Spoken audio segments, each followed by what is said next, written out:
All right, traders, welcome to today's recap. It is Monday, August 6th, and we'll go through some charts. We'll go through some trades for the day. Very interesting day, I would say, to say the least, to open up the week. You had S&P just up 40 basis points, but, as this has been lately, it's really what has been going on beneath the surface or underneath the hood in terms of what's been performing and really what's not been performing. So it's nice to see the SPYs grind higher, but a lot of other bigger moves out there. And just to kind of sum up the day, I think we got to around the highs of the day around 1 o'clock. We had a little bit of a reversal bar here in the SPOOs and just kind of came in for the day. But, we can look at NASDAQ. I mean, I think all NASDAQ and small caps, all strong, all up over 50 basis points. So we can look at NASDAQ futures. There's not much to really overanalyze here. We are pushing to the top of value here. So we haven't reached a 52-week high from just where we were 2 weeks ago in NASDAQ, but we're pretty close. Small caps, I think, a lot of people, including myself, are looking at the small caps a little bit because they kind of failed, kind of felt like a failure up here. But again, we're so close to the highs. I mean, even if these come down a little bit, I don't think it's going to be a disaster.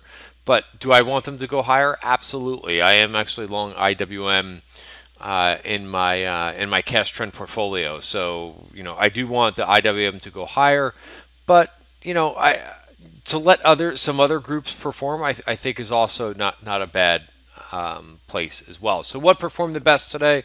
Lo and behold, it's the internet stocks again.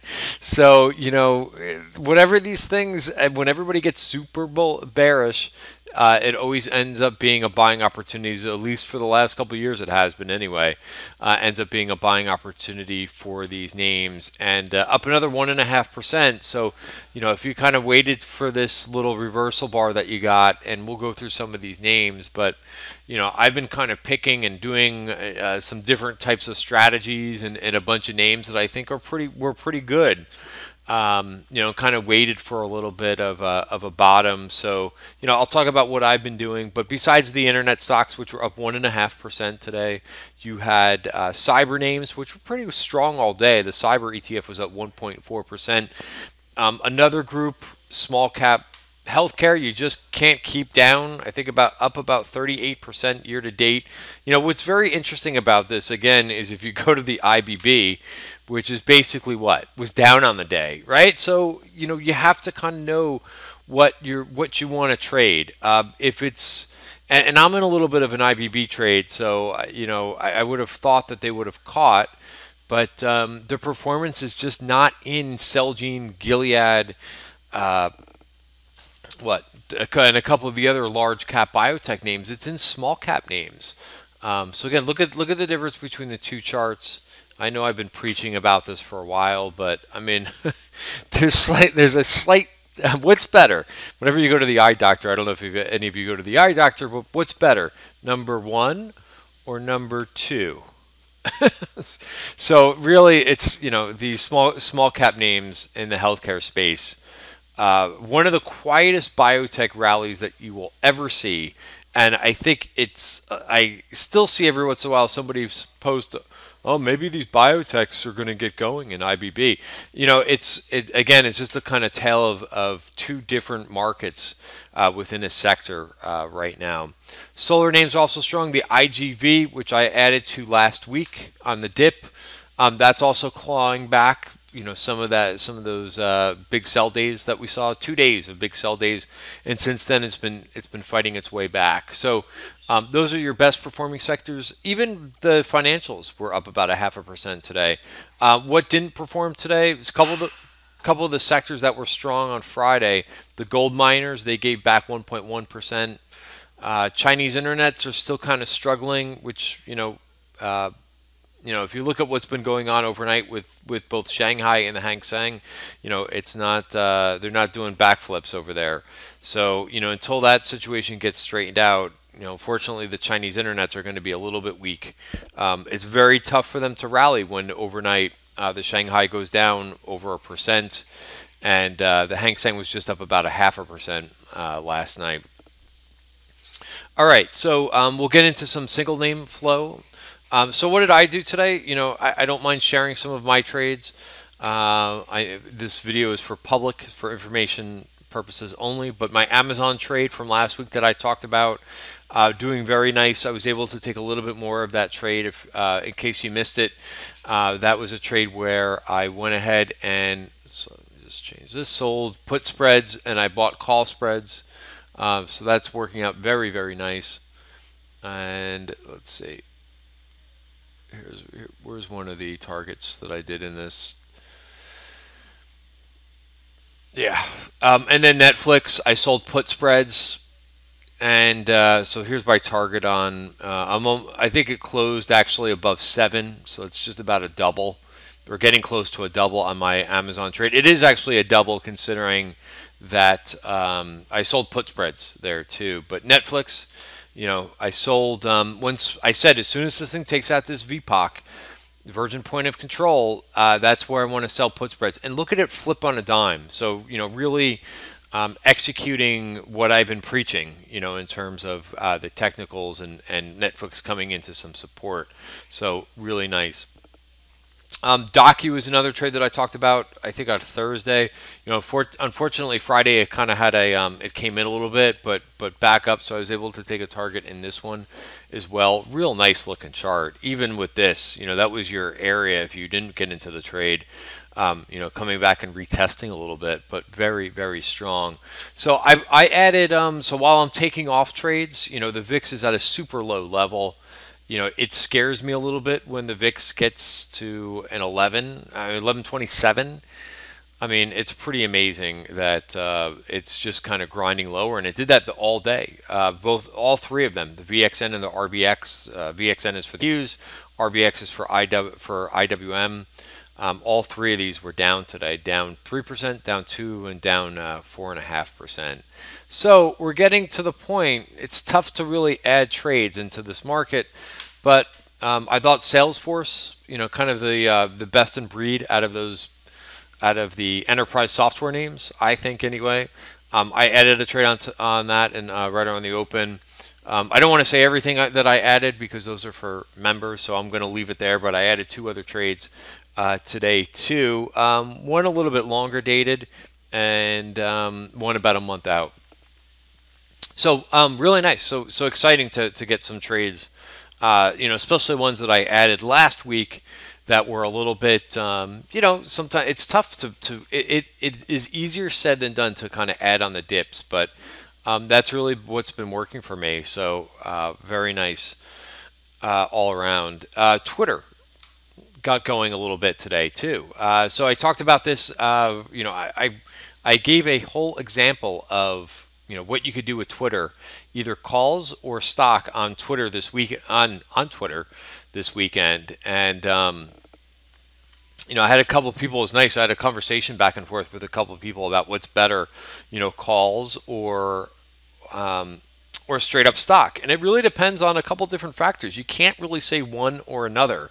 And I kind of brought it to 2 different factors. It's not just like, hey, this is what's going to be better.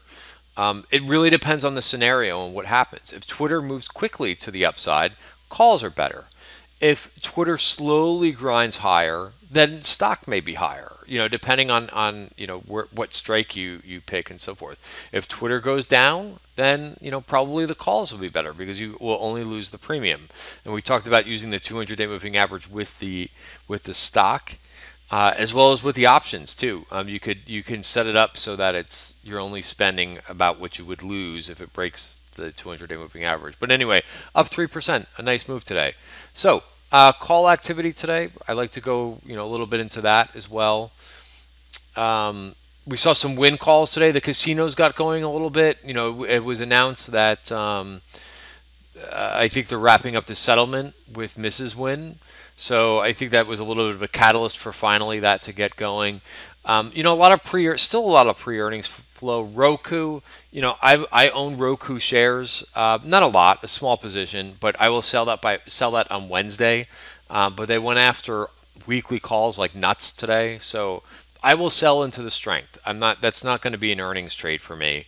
This Roku has had a real nice move, but why be greedy here with Roku? I mean, I've gotten in at lower prices, and I've taken profits, and I've re-added, and I've taken profits, and I've re-added on the dips, but no reason for me to hold this name other than on maybe a small lotto or something in options. But you know, that's basically how I use option flow. Get in when everybody says, "Oh, what's going to happen on earnings?" I think it's a good place to sell. Your stock and take profits. A few other things: Baba two-way flow calls and puts today. Momo system calls today, although I don't think they worked. Walmart saw a little bit of calls today. EA saw more of this Jan 135, 155 call spread, another 10,000. I checked, there was this order on Friday, this increased open interest, this one. And I think they added to it again, but I will check open interest again to double check that. Some more ETE today, small stuff, but still. A couple other small trades, Nielsen. Expedia. January calls. They keep adding to these Jan 135s. Again, I have to check open interest to verify that they've added to open interest, but they've been going after these January 135 calls since they reported earnings. I'll show a couple charts here, but I think this chart looks great. It had a gap up on earnings, as it should, because it really delivered on their earnings quarter. And it's set all the way in from 137 down to 133, and you've got support. So you got booking that reports this week. The Priceline reports this week, but I think it moved down a little bit on TripAdvisor. So they're going out to January 135s. I think the price is above the 200-day moving average. I think it looks pretty good. It's a pretty sideways looking chart, but maybe you could target this VPOC up here at 147. What else do we see today? Take-Two, a lot of December calls going up. Halliburton calls going up. Yandex, they rolled a lot of calls from August. I didn't put this in the sheet yet because I just wanted to see the whole picture. They have a lot of open interest on these August 34s, so they rolled to the 36s. But if you look at the notional value, it looks like they're adding exposure to this trade, which is important.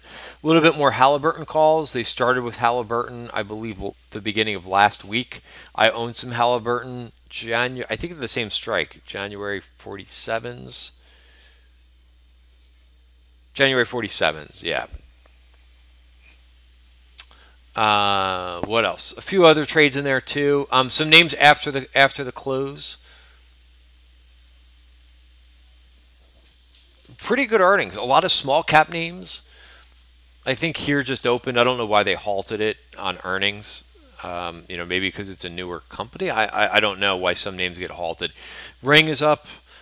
Huge numbers by Twilio in terms of guidance. They're up to 73. This was a tricky trade. They were implying over 100% implied volatility. So this was no small, easy trade. Just because it's up to 73, if you played it in stock, congratulations. Options were implying, going from memory, but I know a double-digit move.